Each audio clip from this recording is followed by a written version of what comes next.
Hi everyone. My name is Sandhya. I'm the science editor for ThePrint, and I'm here to answer some questions about the Chandrayaan 2 mission and the Vikram lander. As of now, at this moment, I want to say just about an hour ago, we did have official sunset over the landing spot.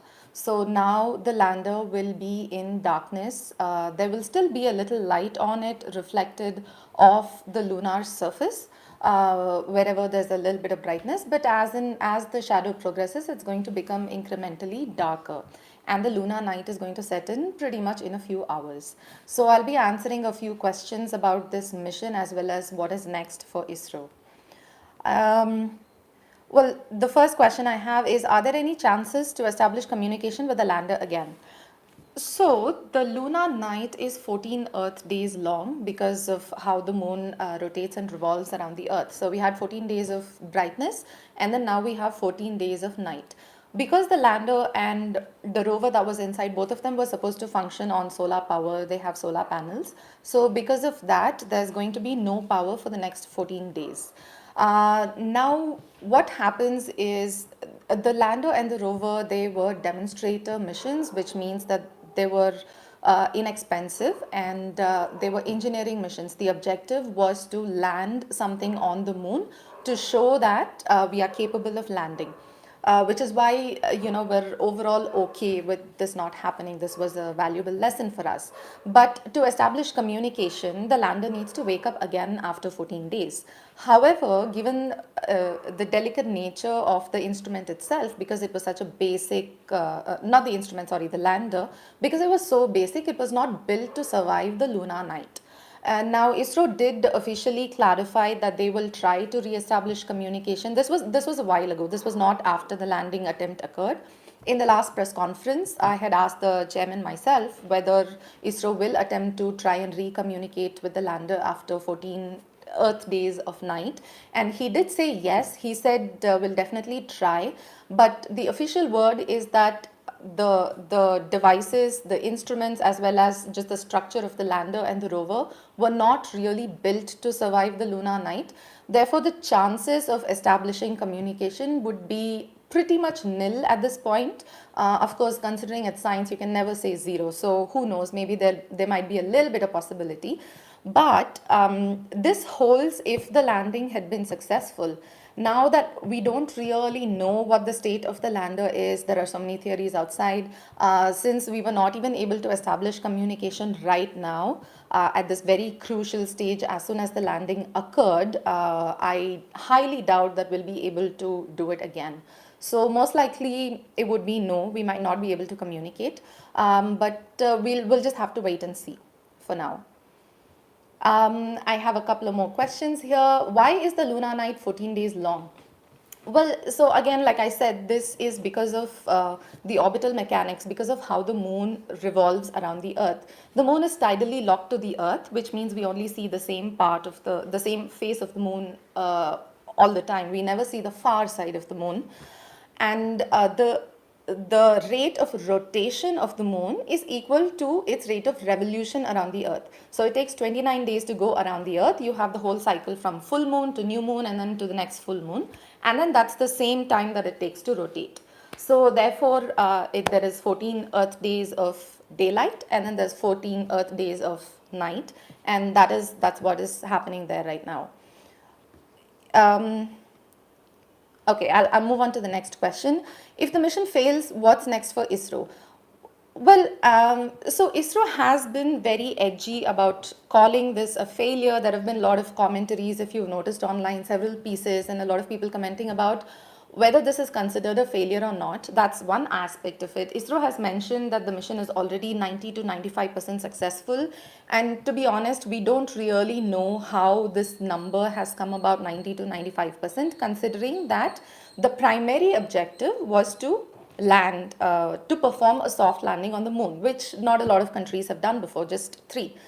So we cannot technically call this a successful mission, but we can't technically call it a failure either, because there is still the orbiter. There are 8 payloads on the orbiter, so we have a number of exciting science results that we will be getting from the orbiter, including studying for water, which is what the main pull was for this entire mission. There is water ice in the southern polar region of the moon, and that is why this was such a crucial mission. Nobody had landed in this place before, so we were expecting a lot of new results, which we will still continue to get, but from the orbiter, which has more sophisticated science experiments. So that is one. There is the orbiter results that we will be expecting. But apart from that, ISRO has also finalized a couple of other missions for the future. So there is ExpoSat, and then there is Aditya L1. Aditya L1 is a mission to study the corona of the sun. It's set to launch in 2021. We don't know the official date yet. The expected launch year is 2021. This will study the sun's corona, and it will be in a halo orbit at the L1 Lagrange point. So it's not going in orbit around the sun, it will be near the Earth.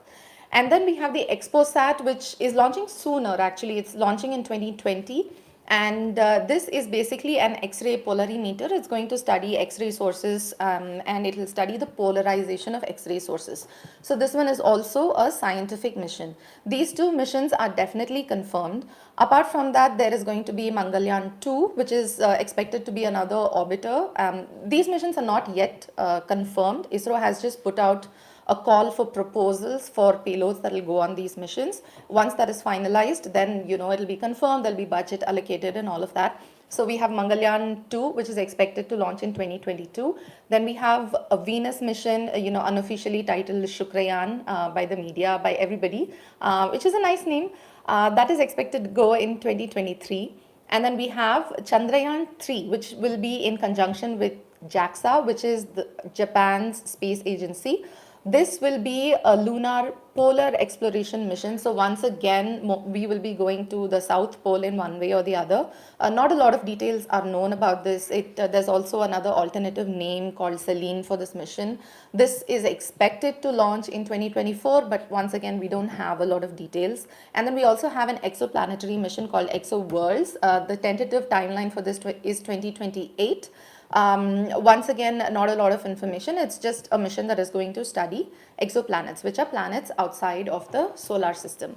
Now, the immediate exciting thing that is going to happen is, of course, all of the results that we will start obtaining from the orbiter. This is what is going to happen next, and that's what we'll be looking forward to. Why did the LRO not spot the Chandrayaan? Okay, so as you might have seen news articles coming around, on September 17th, NASA's orbiter, which is in orbit around the moon, passed over the landing site of Vikram. And it did take a picture of the landing site, but it was not able to spot Vikram in this picture. Now, there are a couple of reasons for this. One is the primary reason is that it is dusk time right now. So it's already, the sun is at a very low angle. It's sort of like sunset. Just imagine our 24 hours extended to 29 days. So the sunset happens over a period of time, and it was already dark enough. So the shadows were long, and several parts of the moon was in darkness. And the resolution of LRO is not, in fact, our camera Chandrayaan 2 has a higher resolution. And LRO is also a good camera, but because of all of this darkness and shadows, it was not able to exactly spot the Vikram lander. But what LRO is going to do is that there is going to be another pass over the same area on October 14th. And this will be just one day after full moon, which means the area will be well lit. So it will snap a picture of that again. And this is where the more exciting information about, what the landing site, at this moment, for all intents and purposes, it's a crash site. So that is when we'll find out what the crash site looks like. And what NASA has said is that typically, in accordance with their principles, all of LRO, Lunar Reconnaissance Orbiter, all of its data will be in public domain. So what they are first going to do is they're going to compare an image of the same area that the orbiter took previously with the image that it took on September 17th, and then they're going to share this with ISRO as well. of course, they'll do their own image processing, and then they will also put it in public domain. But considering that the resolution is also low and there is also a lot of darkness, I personally do not expect to get a lot of data around this, about this. The more exciting images will come on October 14th, and that's the one that I am looking forward to. Can Vikram survive? Well, yeah, I touched upon this question earlier. Vikram is not built to survive, but as with any scientific mission, I am hesitant to say that there is 0% chance that it will survive. There might be a minimum percent of chance that it will survive, but considering we don't even know what the current status of the lander is, again, for all intents and purposes, no, not really. Will there be any useful information from the lander? Well, the lander is not communicating with us. So from the lander, we're not going to obtain any useful information. But on October 14th, when we get a better picture, and of course, not just LRO, there's also our own Chandrayaan orbiter that will continue taking pictures. So when we get better pictures in better light, we will be able to discern, first of all, what has happened to the lander. But more importantly, when the lander hit the lunar surface, the lunar soil is very powdery. So it would have obviously displaced a lot of the soil. And underneath the lunar soil called regolith, we expect to see a lot of water ice. So once we have enough light in the area and we get a better resolution picture or a better clear picture of the area, then we'll be able to see white dispersion around the pictures. So we'll definitely get more information about the angle with which it fell and the force with which it fell and things like that. But the orbiter is built to study water ice. So the orbiter will definitely get a lot of information once there is enough lighting and we're able to see the water ice that is revealed from underneath. Will there be any collaboration with NASA? I'm not sure if you're asking about a future mission, and oh, okay. So this is about with LRO. So like I said, they will definitely share images with ISRO, and they will also share it in public domain. They always put out images in public domain. So far that is what is happening. We do not have any word yet whether people are collaborating behind the scenes, and I'm sure, considering space today is extremely collaborative, not as competitive as the Cold War era. I'm sure there is some talks going on and people are helping each other, and NASA has volunteered to help. But so far, the official word is that they will share the image, and that's what we'll be expecting. Is ISRO planning another mission for the moon? Yes, it's the Chandrayaan 3 mission, and that is in conjunction with JAXA, and it's again exploration of the lunar polar region. When can we know more about the status of Vikram lander? So the next 14 days is going to be darkness, and in fact, the new moon is expected on September 28th. So September 28th is new moon. That's when it's going to be completely dark. And then October 13th will be the full moon. And so October 14th, 13th onwards, in fact, leading from the new moon to full moon, as and when light comes there, we'll start getting more and more information. And every time the Chandrayaan 2 orbiter makes a pass over the area, ISRO will definitely be getting pictures, and for this mission, they've sort of been excessively secretive, so we don't really know what they are thinking. There are all of the reports that you've read online are all from unofficial sources who have not even been named. And with these kind of missions, there are developments every single day, so it's hard to tell what the current status is without an official word from ISRO. So as and when they start getting pictures, they will definitely have more information. The organization, we're not sure yet when we will find out more. Can ISRO pull off missions like Apollo 11? Well, so before thinking about sending humans to the moon for crewed missions, the first thing that we have to do is establish and demonstrate that we are able to soft land without damage. And Apollo 11, when you think about the descent module, in fact, the descent module was imaged by LRO during the daylight. So the descent module was the size of a truck. For that's the comparison that I can think of. It was pretty big. It seated 2 people, and it had a number of instruments and things inside. So it was really huge. But the Vikram lander was about 1/4, I want to say even 1/5 the size of it. It was like 2 meter, 2 meter by 1 meter. That's pretty much the dimension. So like the size of a dining table. And we struggled to land that. So before humans are sent, ISRO will definitely try and attempt a second landing to the moon or, Mars. You never know what we're doing next.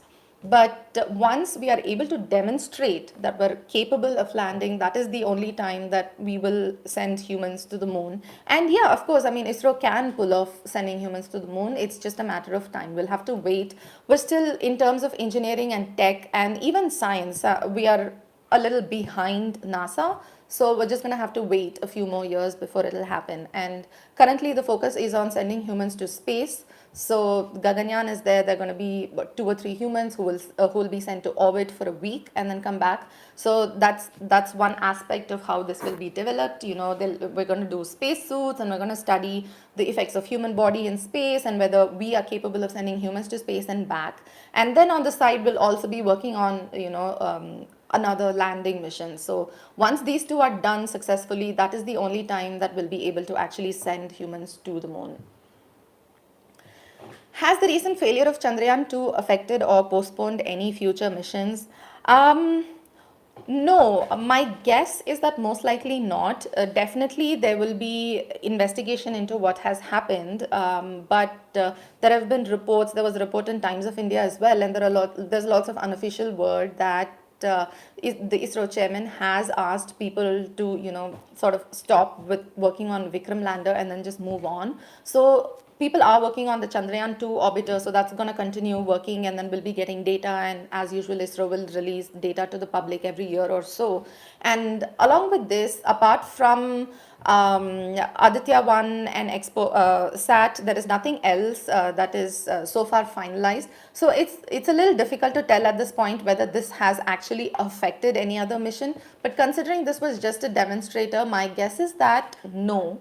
And since Chandrayaan 3, which is in conjunction with Japan, has not even been finalized yet, and it's still in the proposal stage, this will definitely play a crucial role over there, where people are going to reevaluate what happened and going to conduct a thorough investigation, because that is also a moon mission. So that potential mission could potentially be delayed, but there is still a lot of time for that. So my guess is no, not really.